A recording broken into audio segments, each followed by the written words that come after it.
14 ଫେବୃଆରୀ 1689 ଏକ ବନ୍ଦୀ ରାଜା ଶୃଙ୍ଖଳାରେ ଦାଣ୍ଡି ଅଛନ୍ତି। ହଜାର ଶତ୍ରୁ ସେନାଙ୍କ ଦ୍ୱାରା ଘେରା ଯାଇଛନ୍ତି। ନିର୍ଯାତିତ, ଅପମାନିତ, ଆତ୍ମସମର୍ପଣର ବଦଳରେ ଜୀବନର ପ୍ରସ୍ତାବ ଦିଆଗଲା। କିନ୍ତୁ ସେ ନାକାରା କରିଦେଲେ। ଧର୍ମ ପରିବର୍ତ୍ତନଠାରୁ ମୃତ୍ୟୁକୁ ବାଛିଲେ, ଭୟଠାରୁ ସମ୍ମାନକୁ ବାଛିଲେ। ଏହା କେବଳ ଏକ ରାଜାଙ୍କ କାହାଣୀ ନୁହେଁ। ଏହା ଛତ୍ରପତି ସମ୍ଭାଜୀ ମହାରାଜଙ୍କ କାହାଣୀ। ଇତିହାସ ଯାହାକୁ ଭୁଲ ବୁଝିଥିଲା, ସେହି ଯୋଦ୍ଧାଙ୍କ କାହାଣୀ। ସମ୍ଭାଜୀ ମହାରାଜ କିଏ ଥିଲେ? ସମ୍ଭାଜୀ ଥିଲେ ଛତ୍ରପତି ଶିବାଜୀ ମହାରାଜଙ୍କ ଜ୍ୟେଷ୍ଠ ପୁତ୍ର, ମରାଠା ସାମ୍ରାଜ୍ୟର ସ୍ଥାପକ। 1657 ମସିହାରେ ପୁରନ୍ଦର କୋଟରେ ଜନ୍ମ ନେଇଥିବା ସମ୍ଭାଜୀ ଯୁଦ୍ଧର ପରିବେଶରେ ବଢ଼ିଉଠିଲେ। ମାତ୍ର 9 ବର୍ଷ ବୟସରେ ସେ ଔରଙ୍ଗଜେବଙ୍କ ମୁଘଲ ଦରବାରକୁ ରାଜନୈତିକ ବନ୍ଦୀ ଭାବେ ପଠାଯାଇଥିଲେ। ଶିଶୁକାଳରୁ ସେ ରାଜନୀତି, ବିଶ୍ୱାସଘାତ ଓ ଶକ୍ତିର ଅର୍ଥ ବୁଝିଥିଲେ। ସେ କେବଳ ଏକ ଯୋଦ୍ଧା ନୁହେଁ, ସେ ଅତ୍ୟନ୍ତ ଶିକ୍ଷିତ ଥିଲେ।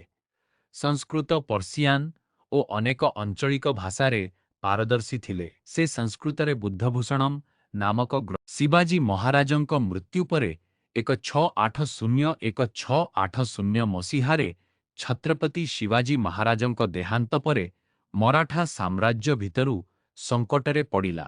କିଛି ମନ୍ତ୍ରୀ ତାଙ୍କ ଛୋଟ ପୁତ୍ର ରାଜାରାମଙ୍କୁ ସିଂହାସନରେ ବସାଇବାକୁ ଚେଷ୍ଟା କଲେ, କିନ୍ତୁ ସମ୍ଭାଜୀ ନିଜକୁ ପ୍ରମାଣ କଲେ। ସେ ନିୟନ୍ତ୍ରଣ ନେଲେ। ସେ ମରାଠା ସାମ୍ରାଜ୍ୟର ଦ୍ୱିତୀୟ ଛତ୍ରପତି ହେଲେ ଏବଂ ଭାରତୀୟ ଇତିହାସର ସବୁଠାରୁ କଠିନ ଅଧ୍ୟାୟ ଆରମ୍ଭ ହେଲା।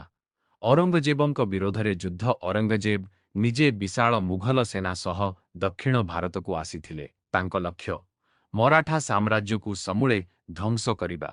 1680 ଠାରୁ 1689 ପର୍ଯ୍ୟନ୍ତ ଲଗାତାର 9 ବର୍ଷ ସମ୍ଭାଜୀ ମହାରାଜ ଯୁଦ୍ଧ କରିଥିଲେ। ମୁଘଲ ସାମ୍ରାଜ୍ୟ ବିରୋଧରେ, ଜଞ୍ଜିରାର ସିଦ୍ଦିମାନଙ୍କ ବିରୋଧରେ, ପୁର୍ତ୍ତଗୀଜମାନଙ୍କ ବିରୋଧରେ, ଆନ୍ତରିକ ବିଦ୍ରୋହୀମାନଙ୍କ ବିରୋଧରେ। ସୀମିତ ସମ୍ପଦ ସତ୍ତ୍ୱେ ସେ କେବେ ଆତ୍ମସମର୍ପଣ କରିନଥିଲେ।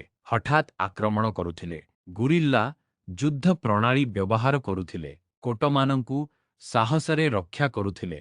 ଔରଙ୍ଗଜେବ ସହଜ ବିଜୟ ଆଶା କରିଥିଲେ, କିନ୍ତୁ ତାଙ୍କୁ ଜୀବନର ସବୁଠାରୁ କଠିନ ଯୁଦ୍ଧ ମିଳିଲା।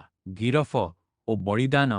1689 ମସିହାରେ ସମ୍ଭାଜୀ ମହାରାଜଙ୍କୁ ସଙ୍ଗମେଶ୍ୱର ନିକଟରେ ବିଶ୍ୱାସଘାତ କରି ତାଙ୍କୁ ଔରଙ୍ଗଜେବଙ୍କ ସମ୍ମୁଖରେ ଅଣାଯାଇଥିଲା। ମୁଘଲ ସମ୍ରାଟ ତାଙ୍କୁ ଦୁଇଟି ବିକଳ୍ପ ଦେଲେ, ଇସଲାମ ଗ୍ରହଣ କରି ବଞ୍ଚିବା, ନାହିଲେ ମୃତ୍ୟୁବରଣ କରିବା। ସମ୍ଭାଜୀ ନାକାରା କଲେ। 40 ଦିନ ଧରି ନିର୍ଦ୍ଦୟ ନିର୍ଯାତନା ଦିଆଯାଇଥିଲା, ତଥାପି ସେ ମୁଣ୍ଡ ନମାଇ ନଥିଲେ, ଭିକ୍ଷା ମାଗିନଥିଲେ, ଧର୍ମ ପରିବର୍ତ୍ତନ କରିନଥିଲେ। 11 ମାର୍ଚ୍ଚ 1689ରେ ତାଙ୍କୁ ହତ୍ୟା କରାଯାଇଥିଲା। ତାଙ୍କ ଦେହକୁ ଖଣ୍ଡ ଖଣ୍ଡ କରି ନଦୀରେ ଫେଙ୍କି ଦିଆଯାଇଥିଲା, କିନ୍ତୁ ତାଙ୍କ ଆତ୍ମା ଅଭେଦ୍ୟ ରହିଲା। ସେ କାହିଁକି ଭୁଲ ବୁଝାଯାଇଥିଲେ? ଦୀର୍ଘ ସମୟ ଧରି ମୁଘଲ ରେକର୍ଡ ଓ କିଛି ପକ୍ଷପାତୀ ଇତିହାସକାରମାନେ ତାଙ୍କୁ ଅବିବେକୀ, ଅସାବଧାନ, ଦାୟିତ୍ୱହୀନ ଭାବେ ଚିତ୍ରଣ କରିଥିଲେ। କିନ୍ତୁ ଆଧୁନିକ ଅନୁସନ୍ଧାନ ଭିନ୍ନ ସତ୍ୟ ଦେଖାଏ। ସେ ପ୍ରାୟ ଏକ ଦଶକ ଧରି ସବୁଠାରୁ ଶକ୍ତିଶାଳୀ ସାମ୍ରାଜ୍ୟ ସହ ଯୁଦ୍ଧ କରିଥିଲେ, ସ୍ୱରାଜ୍ୟକୁ ସୁରକ୍ଷା କରିଥିଲେ, ଭବିଷ୍ୟତର ମରାଠା ପ୍ରତିରୋଧକୁ ପ୍ରେରଣା ଦେଇଥିଲେ। ତାଙ୍କ ମୃତ୍ୟୁ ପରେ ମରାଠାମାନେ ଭାଙ୍ଗି ପଡ଼ିନଥିଲେ, ବରଂ ଆଉ ଶକ୍ତିଶାଳୀ ହେଲେ। ତାଙ୍କ ଉତ୍ତରାଧିକାର ସମ୍ଭାଜୀ ମହାରାଜଙ୍କ ପ୍ରତିରୋଧ ବିନା ମରାଠା ସାମ୍ରାଜ୍ୟ ସମ୍ଭବତଃ ଟିକି ପାରୁନଥାନ୍ତା। ପରବର୍ତ୍ତୀ ଶାସକମାନେ ରାଜାରାମ ଆଇ ଏବଂ ଶାହୁ ଜୀ ଏହି ସଂଘର୍ଷକୁ ଜାରି ରଖିଥିଲେ। 18ମ ଶତାବ୍ଦୀରେ ମରାଠାମାନେ ଭାରତର ସବୁଠାରୁ ଶକ୍ତିଶାଳୀ, ଶକ୍ତିମନ୍ତ ଶକ୍ତିରେ ପରିଣତ ହେଲେ। ସେ ଅସାବଧାନ ନୁହେଁ ଥିଲେ, ସେ ଜୀବନଠାରୁ ଧର୍ମକୁ ବଡ଼ କରିଦେଲେ। ଇତିହାସ ସାଧାରଣତଃ ବିଜେତାମାନେ ଲେଖନ୍ତି, କିନ୍ତୁ କେବେ କେବେ ସତ୍ୟ ନାୟକ ସେମାନେ ଯେଉଁମାନେ ଆତ୍ମସମର୍ପଣ କରନ୍ତି ନାହିଁ। ଛତ୍ରପତି ସମ୍ଭାଜୀ ମହାରାଜ ହାରିନଥିଲେ, ସେ ବଳିଦାନ ଦେଇଥିଲେ ଏବଂ ସେହି ବଳିଦାନ ଦ୍ୱାରା ସ୍ୱରାଜ୍ୟ ବଞ୍ଚି ରହିଲା। ଜୟ ଭବାନୀ, ଜୟ ଶିବାଜୀ।